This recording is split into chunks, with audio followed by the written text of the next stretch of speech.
Arranquemos por la cuestión financiera.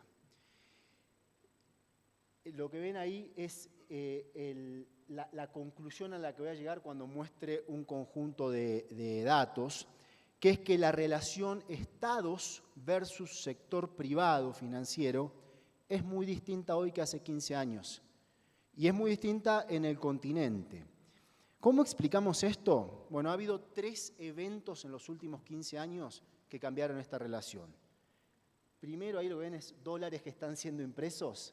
¿Sí? 2008, la crisis financiera que comienza en Estados Unidos y que se contagia a todo el resto del mundo, no todo el resto del mundo, pero casi, lo que es la crisis del Atlántico Norte. ¿Cómo responde, cuál es la respuesta de política económica del gobierno de los Estados Unidos a el estrés que se presenta en su sistema financiero? Una transferencia de recursos. ¿Sí? El salvataje del sistema financiero no es te presto los recursos, es te los doy. Cuando hay un cambio de recursos, o sea, son recursos del Estado, y el Estado somos todos, son los contribuyentes, no es Estado, ese es otro país. Pero hay un cambio de la propiedad de los recursos, entonces se empodera el sector privado financiero en relación al Estado, y esto se transmite a todo el resto del mundo. Cuando se crea tanta liquidez, como decimos los economistas, y bueno, si tenés que manejar esa liquidez vas a ir a buscar en dónde ponerla, en dónde podés tener un retorno. Y lo que ocurre a partir del 2008 es que empieza a haber países que nunca en su vida habían hecho colocaciones de bonos en los mercados internacionales que por primera vez lo hacen. Muchos son países de África y del Caribe. Y otros que sí lo habían hecho, que habían perdido el acceso, recuperan el acceso o tienen más capacidad de financiamiento en mercados internacionales, pero a tasas de interés que tenían una prima de riesgo importante. ¿Sí? Estamos hablando de colocaciones a 6, 7, 8, hasta 10% de interés en dólares. Entonces, lo que ocurre es que la deuda a nivel global aumenta. Y no solo pasa eso, sino que en particular aumenta con el sector privado, deuda en forma de bonos. Y vamos a ver que los datos son muy claros al respecto. Y luego viene el COVID 2019-2020, que pone mucho más estrés en las finanzas públicas en todo el mundo. Y esto genera más tensiones desde el punto de vista financiero. Y finalmente, la guerra con epicentro en Ucrania, que lo que genera es una ruptura en las cadenas de valor global. Y como explicaba el ministro Montenegro, ¿cuál es la respuesta de los bancos centrales del mundo? Bueno, lo primero que hace es hay una discusión muy grande en el mundo sobre si eso está bien o está mal, cada uno tiene su visión. Mi visión es que este es un shock principalmente de oferta y la respuesta es una respuesta estándar, como cuando tenés una situación de demanda sobrecalentada. Los bancos centrales aumentan la tasa de interés y hay mucha crítica también sobre eso. Ahora, eso tiene implicancias para el resto del mundo, porque lo que hace es encarece el financiamiento en todo el mundo. Para entender qué pasa con las situaciones financieras en el hemisferio sur, siempre hay que mirar qué pasa en el norte. ¿Sí? Cuando en la década, a fines de los 70, se dio la crisis de la OPEP, la colusión y el aumento de los precios del petróleo, se generan muchos excedentes financieros en los países exportadores de petróleo, y eso implica crecimiento de las deudas en el resto del mundo, parecido al post-2008. Y cuando la Reserva Federal sube la tasa de interés muchos países, América Latina y Europa del Este, entran en crisis, parecido a lo que vemos ahora con el FMI. Hoy cuenta que hay 30 países ya en crisis o en alto riesgo de crisis de deuda en el mundo. Todos los meses viene un artículo nuevo en el Financial Times, un nuevo país ingresando en situación de crisis. Bueno, acciones de política monetaria en el norte del mundo, Estados Unidos, Europa, implicancias para el sur del mundo. Vamos a mirar un poco los datos. Esto es para países, es la deuda externa para países de ingreso medio, bajo y bajo.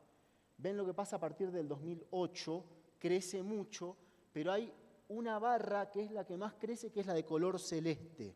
Esa es la deuda con el sector privado. ¿Ok? Esto otro que ven acá es la proporción de países que están en bajo riesgo de crisis de deuda, riesgo moderado, riesgo alto o ya están en situación de crisis. 2013 no había ningún país en crisis. La barra de color rojo, miren ahora lo que es, o esto es del año pasado. La barra de color rojo más la barra de color celeste oscuro, eso es casi el 60% del universo de países que entran en lo que se llama la iniciativa de suspensión de deuda. Miren la región, ¿ok? Entonces, desde el 2008, esto es América Latina y el Caribe, crece la deuda pública, pero la barra que más crece es la de color naranja. Esa es la deuda con el sector privado. En cada país la situación es diferente. A veces es deuda directamente en moneda extranjera, a veces es deuda en moneda local con el sector privado internacional. ¿Sí? Que esto pasa, que cambian los dólares por la moneda local, pero después se pueden ir rápidamente. O a veces es directamente moneda local con bases de tenedores locales, que es la base más estable y la que siempre los países tienen que apuntar a desarrollar. Pero el punto es, cuando vos tenés una situación así, tu exposición al humor de los mercados, a las expectativas de los mercados, es mucho más alta. Esto tiene consecuencias políticas. No es lo mismo un gobierno hoy con las mismas personas gobernando que en el año 2005 o 2006. No es lo mismo porque las condiciones son diferentes y eso también en parte explica por qué las políticas a veces son diferentes. Las limitaciones y la exposición, como digo, es diferente. Entonces, esta figura lo que nos muestra es un cambio en la relación de fuerzas entre los estados y el sector privado, y una moraleja de esto es, tenemos que recuperar la fuerza de los estados para que haya mayor capacidad de implementar las políticas públicas que buscamos para el desarrollo económico. Y este mensaje que les dejaba realmente creo que es muy importante tenerlo en cuenta por el mundo que se viene. La caída de Lehman Brothers y la respuesta a esa caída cambió al mundo. No solamente hoy estamos en un escenario de tasas globales más altas, tasas de interés más altas, sino que la Reserva Federal de Estados Unidos y el Banco Central Europeo están deshaciendo la liquidez que se generó a partir del 2008. El 2008 se dio esto del quantitative easing, bueno, ahora se hace lo contrario, el quantitative tightening. En su momento lo que se hizo fue comprar bonos que emitían los tesoros. Bueno, hoy se están vendiendo esos bonos y se rescatan dólares, se rescatan euros, hay menos dinero. Y esta va a ser una característica de la economía global en estos años que se vienen. Entonces, cuando alguien viene y dice, no, hay que hacer tal y cual cosa porque de esa forma voy a poder tener un influjo de crédito externo, ¿de qué mundo me hablas?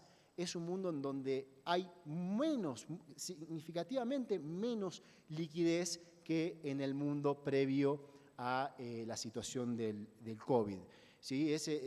Lo que pasó entre el 2008 y el 2018 se está dando vuelta en este momento.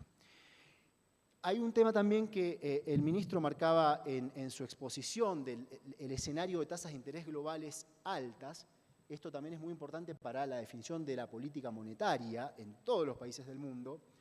Y quiero marcar algo que estructuralmente es importante para entender también en dónde va a estar parado el mundo en la próxima década, que es que el efecto de las políticas monetarias sobre la inflación en los países avanzados es diferente que en la era de Greenspan y Bernanke, como los chairmen de la Reserva Federal de los Estados Unidos. Recordemos que en esa época la Reserva Federal bajaba una vez tras otra la tasa de interés. Muchas veces la tasa de interés y relajaba la política monetaria y sin embargo no había inflación de bienes en el mundo. ¿A dónde iba esa liquidez? ¿En dónde pegaba en términos inflacionarios? En los activos financieros. La bolsa subía en el mundo, las bolsas, pero no había inflación de bienes. Lo que ocurre es que el modelo económico para entender la economía del planeta, la economía global, el planeta Tierra, era diferente que el modelo de hoy. En ese momento, dos países que hoy son muy grandes económicamente, China e India, estaban experimentando una etapa temprana de la transición demográfica. Básicamente, población que se movía del sector rural al sector urbano, pasando de la agricultura al sector manufacturero. Entonces, al mismo tiempo que había un crecimiento de la liquidez fuerte, había un aumento de la oferta en el sector manufacturero. Es como crece la demanda, pero también la oferta al mismo tiempo. Es como si el planeta hubiese sido una economía abierta desde el punto de vista analítico. Hay otro lugar del cual traer recursos. Obviamente el planeta es una economía cerrada, no podemos negociar. No hay relaciones económicas con Marte, ¿ok? Pero en ese momento teníamos ese influjo de recursos en el sistema económico que no estaban antes. Eso ya no es así. La transición demográfica está muchísimo más avanzada, sobre todo en China, y hoy el efecto de la liquidez, el mapa que va de liquidez a precios de bienes, es diferente. Entonces es esperable que tengamos un ambiente de tasas de interés que no sea cero como tuvimos en la década previa, sino de tasas de interés más altas, y eso se va a notar. Y eso también importa para todos nosotros. Estamos en una nueva era. Desde nuestra región nos toca lidiar desde el plano financiero con una arquitectura financiera escrita principalmente por el sector privado financiero internacional a partir de que terminó la Segunda Guerra Mundial, que ha favorecido intereses muy concretos. Hay renta en el mundo, ¿sí? Es un negocio el negocio financiero para con el sur del mundo. Esto lo muestran los datos. Hay un paper reciente muy interesante de Meyer, Reinhardt y Trebesch, que analiza los retornos de la deuda soberana de los países que no son Estados Unidos e Inglaterra, los dos imperios post-revolución industrial, y los compara con los bonos del Tesoro de Estados Unidos e Inglaterra. Desde la batalla de Waterloo, 1815, porque da lugar a mucha creación de estados soberanos en el mundo. Y lo que encuentran es que, a pesar de todos los defaults, todas las reestructuraciones, el retorno de prestarle a los países que no son los dos imperios es más alto, son más de 400 puntos básicos en promedio en la historia en los últimos casi 200 años. Que hay una transferencia de recursos y ese es el mundo en el que se vive. Y por eso hay que tener mucho cuidado. Yo cuando era ministro de Economía de la Argentina, una cosa que hice fue presentar un proyecto de ley en el Congreso, llamaba Ley de Fortalecimiento de la Sostenibilidad de la Deuda Pública en Moneda Extranjera, que decía que para que estos años 2020, fines del 2020, fue aprobado por casi unanimidad en el 2021. Y con un entendimiento de cómo funciona el mundo y la arquitectura financiera y el riesgo que tiene exponerse a ese mundo, lo que el proyecto de ley decía es: si un gobierno quiere tomar deuda en moneda extranjera bajo ley extranjera o quiere tener un programa de financiamiento con el Fondo Monetario Internacional, tiene que tener la aprobación del Congreso Nacional. Eso nunca no existía en la Argentina y se adoptó como ley. Entonces eso hace que sea más difícil que un gobierno de turno venga y diga: de pronto tomo 100.000 millones de dólares de deuda con Wall Street y con el Fondo Monetario Internacional, y establece esa dependencia y esa vulnerabilidad a un mundo que es complicado. Yo creo que la región debe estar más inmunizada a estas cuestiones y ese es un camino que es posible.